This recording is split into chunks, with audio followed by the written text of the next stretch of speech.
if you're a fan of hip hop culture, chances are you've bobbed your head to those first mixtape. Remember bobbing your head to your first mixtape? You put it together yourself and you're like, yeah, this is amazing. Well, along with that, I see images. There are certain iconic images that come along with those mixtapes and that early vibe around really digging hip hop culture. And the man who took a lot of those images is a hip hop legend, and we are so fortunate to have him here today. Photographer Ernie Paniccioli has documented hip hop for over 3 decades, but his lens has taken on a huge cultural pop culture, I mean, all over, from politicians to, I mean, hip hop is not his only forte, is what I'm trying to say. From photos of JFK Jr. to George Clinton, from Wu-Tang to EPMD, from Michael Jackson to Michael Jordan, he's been shooting folks and documenting life over the last 3 decades. A short time ago, he was asked to speak before the United Nations as a representative of KRS-One's Temple of Hip Hop. And that's kind of huge, all right? We got the UN, the UN sitting there being moved by hip hop and the culture behind it and all that's behind it. And all of us that are here today know that hip hop is more than just music and breakdancing. There's something else that's here, and we're going to hear a little bit about that. He's a connector. He's a motivator. Like I said, in the few minutes that I was able to talk to him, he shifted my brain in such a way, so I could imagine that in 20 minutes' time, you're going to feel shifted. So without further ado, BK is in the house. Toronto, please welcome Ernie Paniccioli.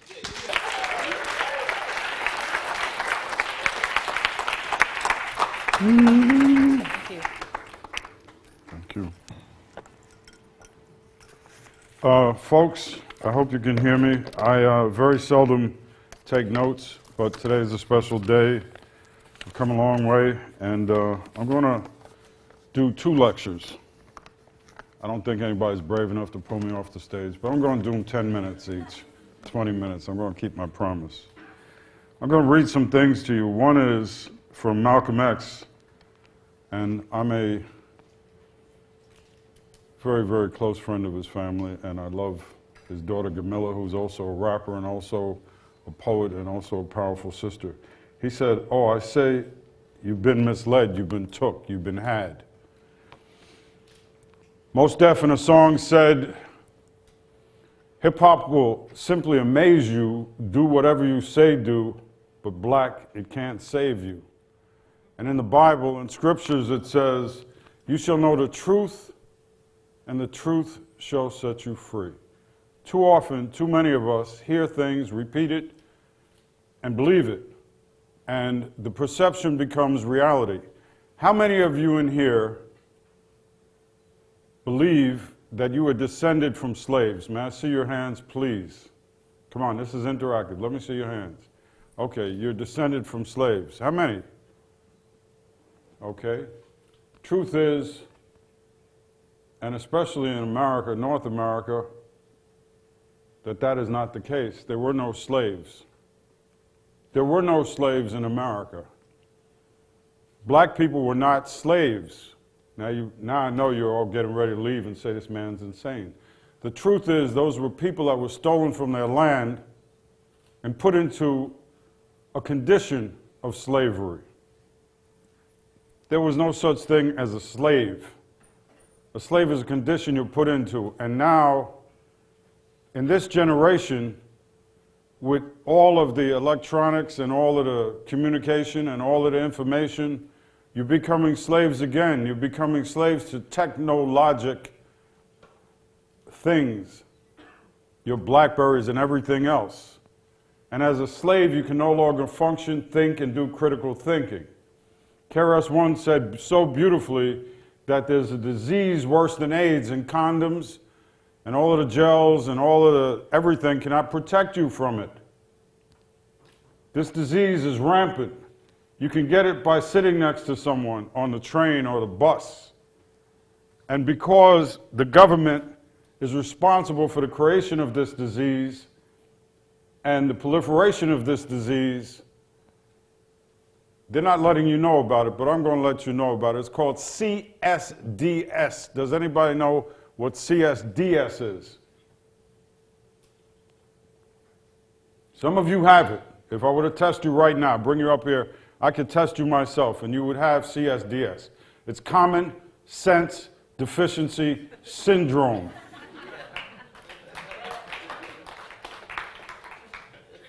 And you could get it from watching TV, listening to Lil Wayne, and how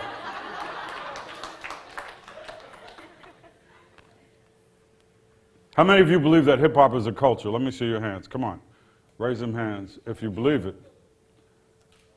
Now, this sister twice didn't raise her hand. If I had something to give away, I'd give it to her. Hip-hop, I'm only going to say this once, is not a culture. Yes, I'm a member. I'm a Zulu king. I'm a member of the Universal Zulu Nation. I'm best friends with Africa Bambaataa. We have meetings once a month. He's had me as the keynote speaker at the Indigenous Peoples Conference and at the Meeting of the Minds at the Zulu anniversaries. Hip-hop is not a culture. Take that, write it down, get it tattooed on your butt cheek. Hip-hop is not a culture. Hip-hop is comprised, and don't listen to KRS, there's 9 elements, there's 4 elements. And those 4 elements are graffiti, DJing, MCing, and b-boying or dance. They are art forms. And they have a commonality in that they came from the streets, but they're an art form. Because you can do them, but the only way you can really do them is if you have an audience. A culture does not demand an audience. Islam, Judaism, Christianity, Buddhism, the Aztec and Mayan, and all the First Nations, we did not need an audience in order to have a culture. But at the same time, and follow me, please, because I'm disrupting your train. I'm knocking that train off the track, and you're like, wait, hip-hop is a culture. You're going to leave here, you're still going to believe it. Because you've been told it, and you've been told it. You said it, you believe it. Some of you even got it tattooed on, your arm or something. Hip-hop is not a culture, it's an art form, and you got to understand that that thing that's called hip-hop, how many of you know what year it began? Somebody, come on. Buddha, anybody? What year did hip-hop begin? 73. 73, anybody else? 79? 78? Wrong. Didn't start in the 70s, and it didn't start in the Bronx, and it didn't start in Queens, and Brooklyn keeps faking it. Queens, no. Hip-hop has always been with us. The spirit of hip-hop. Again, critical thinking. Anything that is correct and truthful has to be able to pass certain basic exams. It has to pass certain prototypes. There's certain things that you have to do to prove a theory. Okay, very simply, we've always had dance. Native people danced if we had a baby, if we had crops growing, if we were getting ready to go to battle, if someone was getting married. There's a bunch of things to dance for. The renewal of the spirits, the renewal of the crops and the seasons. So dance has always been with us. Well, they didn't have DJs. Oh no. Did they have a drum? If they had a drum, then that's the DJ. They didn't have MCs. KRS and Cool G Rap and Lil Wayne with his pants sagging. We didn't have that. Oh, we didn't have MCs, huh? I believe we had storytellers. I believe we had medicine men and teachers. So we've always had the MC. Well, we didn't have graffiti. I know we didn't have graffiti. Oh no, did you ever see sand paintings? Did you ever look at the tribal tattoos? Did you ever look at any of our paintings, any of our artwork? Have you ever seen the manifestation of art in our communities? In other words, hip-hop has always been with us. The thing is that you cannot colonize a culture. You cannot colonize a people, but you can colonize their minds and their hearts and their souls. And you can make them slaves if their minds are slaves. I'm here to liberate you, but I'm not a leader. I'm not going to ask you to join my church or my sect or my cult or my anything. What I am doing is I'm a big red alarm clock. I want to wake you all up. And there are certain things that you have to do. One of the things you have to do is you have to find out what you need. The second thing you have to do is unite with those around you who have the ability to work together to create that thing that you need. The third thing is that you have to have a plan. And the fourth thing that's missing from hip hop is that there is no action. KRS-One, again, I hate to keep bringing his tired behind up, but he kept saying that hip hop is two words. Hip meaning that you're the smartest people in the world. You are the hippest people in the world. And hop means you got the energy to get up and take care of it, whether it's dance or art or whatever. But hip is no longer hopping. We have 2 illegal wars going on. We have hundreds of people being killed every day. So what they did was they threw you in the United States a black president. I'm Obama. And you all went back to sleep.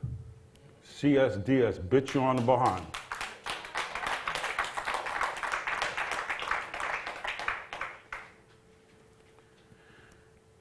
Let me ask you a question. For those of you who do not believe the Right Reverend Brother Ernie that hip-hop is not a culture, if right now this brother here with the beautiful shirt and the beautiful face breaks a leg, does he go to a hip-hop doctor? If that lovely lady there has a legal problem, does she go to a hip-hop lawyer?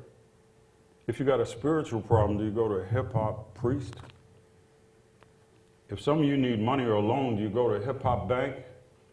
I'm going to tell you something, and I'm going to hurt somebody's feelings. For 5 years, I was asked 5 years ago to become part of a secret organization called the Federation. It's called, the proper name is the Federation for the Preservation of Hip-Hop Culture. In order to be part of the Federation for the Preservation of Hip-Hop Culture, you had to have been part of the original wave. KRS, Chuck D, there was a whole litany of people, Run DMC, that were not eligible because they were not there in 1974 when hip-hop first came together. And I was asked to be part of that. So I was part of it for 5 years, and I just resigned when we found out there was going to be a National Hip-Hop Museum, and we had a big rally. We had photographers and press from around the world, and everybody got together and talked about what they were going to do to combat this National Hip-Hop Museum. And what the people did was they got up on a panel and they bragged about stuff they did in 74, 75, 78.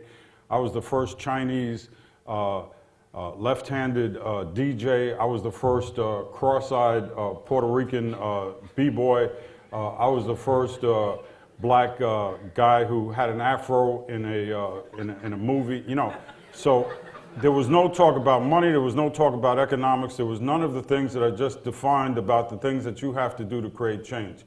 You must first find out what you need. You must second, unify with a group of like-minded people. You must third, form a specific plan and find out the viability of that plan. And the fourth thing you have to do is action. So after 5 years of being with Grandmaster Flash, Kool Herc, Bambaataa, you know, Yoda, the Crash Crew, Grandmaster Kaz and Cold Crush and all these other people, I resigned from the Federation because they did not walk the walk. They talked the talk. So I'm going to hit you with this one last time, even though I said I wouldn't repeat it. Hip-hop is not a culture. It's a variety of art forms, and they're united under an ancient spirit which has always been with us. And I suggest to you that if hip-hop has failed us, that we need to do something.